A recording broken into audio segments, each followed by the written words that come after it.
Hey everyone, welcome back to my channel. So in the last video, we discussed about the basic classification of Assamese literature, which was our part 1 of the Assamese literature and language series. Today in this video, we will be stepping towards the part 2 of the series, in which we will be discussing the ancient as well as pre-Vaishnavite written literature in details. So here we begin. So last video में मैंने already the classification of Assamese literature and language के बारे में discuss किया था, clear?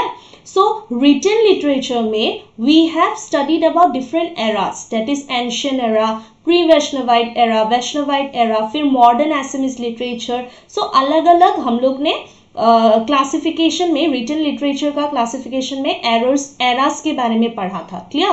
So today we will be discussing about the ancient era in detail.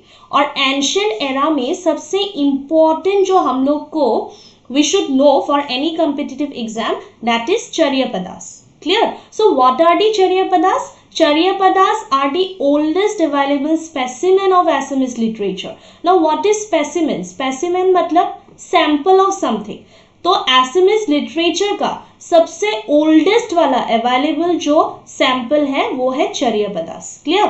So these songs are the lyrics of Buddhism of the Vajrayana sect, which is popularly called as the Sahaja cult, clear? So Charyapadas जो है they are basically associated with the Vajrayana Buddhism, clear? और वज्रायना Buddhism का भी एक special mystical branch के साथ associated है, that is the Sahaja cult, clear? So the main Charyapada book we should know, और एनी कॉम्पिटिटिव एग्जाम के लिए ये बहुत इंपॉर्टेंट है, that is the Charya Gitikosh, clear? So the main Charyapada book was Charya Gitikosh, और इसको और दो नाम से जाना जाता है, दैट इज बुद्धा दोहर और चर्या गीतास, clear? And they are written in both symbolic as well as alphabetical form. So symbols के form में भी लिखा जाता है as well as alphabetical form में भी लिखा जाता है. So here two things are very important. Basically the main Charyapada book वो है चर्या गीतिकोश, and also they are known as Buddha दोहर या चर्या गीतास. और ये क्या है? The lyrics of Buddhism. ये भी बहुत इंपॉर्टेंट है for any competitive exam, clear? So ancient era में हम लोग को चर्यापदास के बारे में ही ज्यादा पूछा जाता है in any competitive exam. So next we are moving to the pre Vaishnavite era. So pre Vaishnavite era क्या था? शंकरदेव और माधवदेव आने से पहले जो एरा था, और उसमें जो इम्पोर्टेंट कुछ कोर्ट पोएट्स के बारे में हम लोगों को पढ़ने को मिलेगा, that era is only known as what? Pre Vaishnavite era. So pre Vaishnavite era में we will study about Rudra Kandali, Hem Saraswati, Madhav Kandali और हरिहर विप्र, ठीक है? और एक था कविरत्न सरस्वती, लेकिन this four are enough for any competitive exam. So we will know about Rudra Kandali first, then we will study about Hem Saraswati, then Madhav Kondali, and then Harihar Vipra. So let's see. So first is our Rudra Kondali. So who was Rudra Kondali? Rudra Kondali था court poet of which, of where? Of Kamrup, ठीक है? So Rudra Kondali was a court poet from Kamrup, and he was very well known during the 12th century, and he was the contemporary of whom? Harihar Vipra and Hema Saraswati. मतलब हरिहर विप्र, हेम सरस्वती ये सब contemporary था, ठीक है? Harihar Vipra, Hem Saraswati, Rudra Kandali, they were all contemporary. And Rudra Kandali is basically known for his short narrative poems which are based on the episodes of Mahabharata, ठीक है? और वो ट्रांसलेट किया था महाभारत का द्रोणा पर्व एपिसोड, ठीक है? ही translated an episode of Drona पर्व ऑफ महाभारत, क्लियर?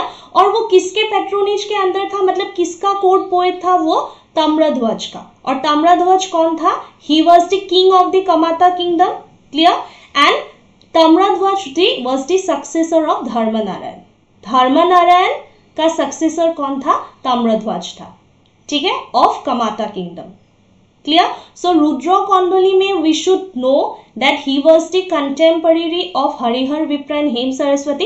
एंड सबसे इंपॉर्टेंट जो टॉपिक है फॉर एनी कॉम्पिटिटिव एग्जाम वो है द्रोणा पर्व को, मतलब महाभारत का कौन सा वाला एपिसोड को रुद्र कौंडली ने ट्रांसलेट किया था? दैट इज द द्रोणा पर्व of Mahabharata. And he was under the patronage of Tamradhwaj, and Tamradhwaj was successor of whom? Dharmanarayan of Kamata kingdom. So Kamata kingdom, Dharmanarayan, Tamradhwaj, ये सब के बारे में अगर आपको डिटेल्स में जानना है, so you should see the Assam history.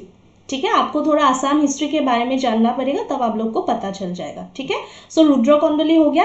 Next we are moving to the next court poet, that is Hema Saraswati. So Hema Saraswati is also among the earliest known Assamese writers. Clear.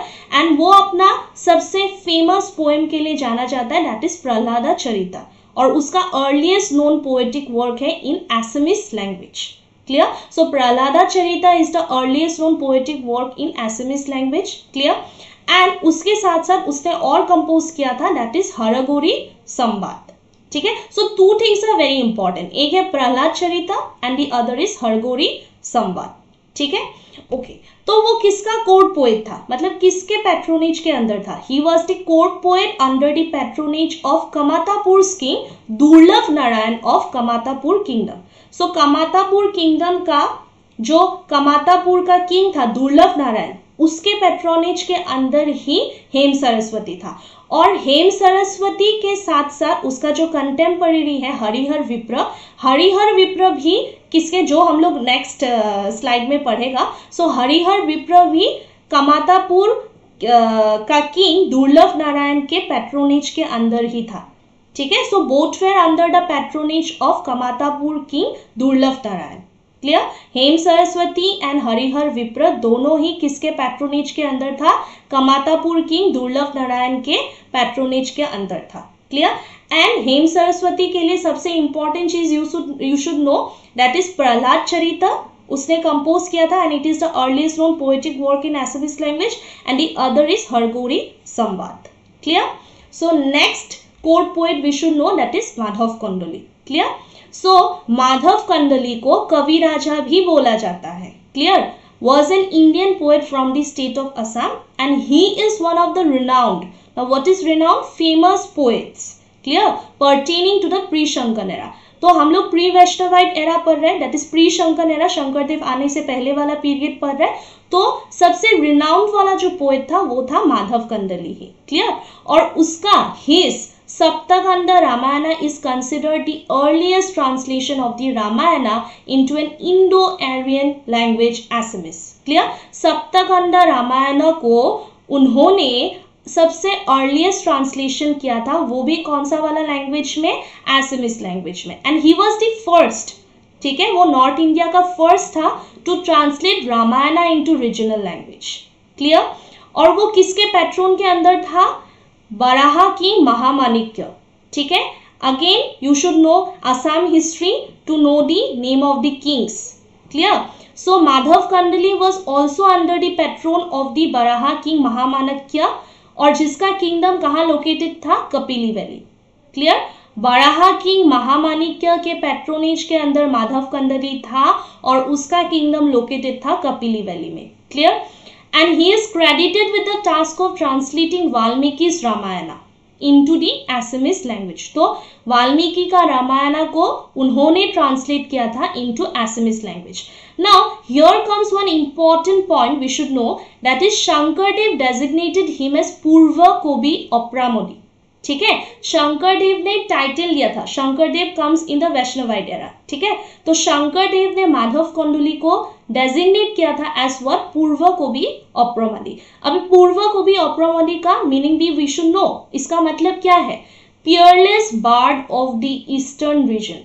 सो पूर्व का मतलब है ईस्टर्न रीजन, राइट. पियरलेस का मतलब है incomparable, कोई एक जन जिसको हम लोग किसी के साथ कंपेयर नहीं कर सकता है, that is known as peerless. और bard का मतलब है one who composes any poet or song. जो कोई poet या जो कोई poem या song को compose करता है, that is poet. ठीक है, उसको हम लोग क्या बोलता है? bard. So माधव कंडली किसी के साथ भी comparable नहीं था. He was very unique. किसी के साथ भी हम लोग मैच नहीं कर सकता है, कोई भी पोएट के साथ उसका जो स्किल्स है उसको मैच नहीं कर सकता है. इसीलिए शंकरदेव ने उसको डेजिग्नेट किया था द टाइटल, दैट इज पूर्व कोबी ऑप्रामदी. This is very important, we should know. और माधव कंडली को हमेशा मतलब ऑफन उसको बोला जाता है कालिदास ऑफ असम, असम का कालिदास बोला जाता है। Now who is Kalidas? Kalidas is basically the classical Sanskrit poet Kalidas, we all know about Kalidas, ठीक है।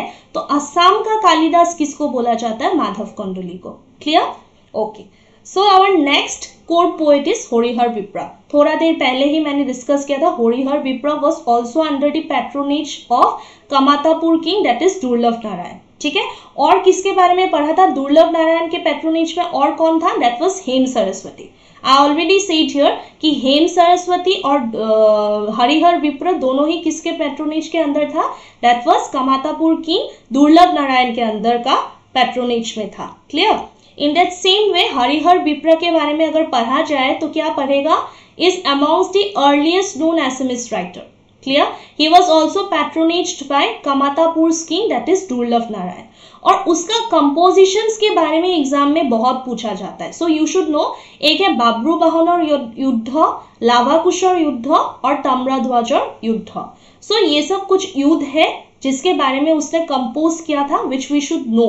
दिस थ्री युद्धस आर वेरी इंपॉर्टेंट, बाब्रू बाहनर युद्ध, लावाकुशर युद्ध और ताम्रध्वजर युद्ध, ठीक है।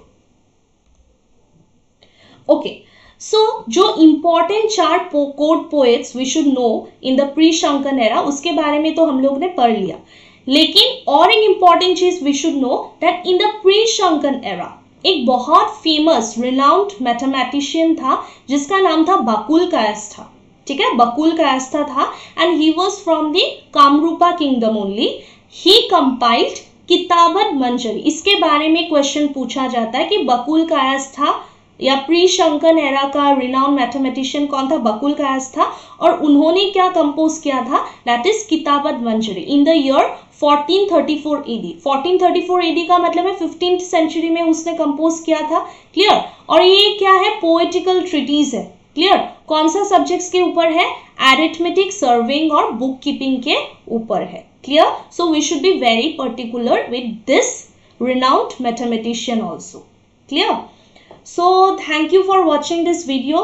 If you liked it, please like, share and comment, and also subscribe for more upcoming videos. Thank you.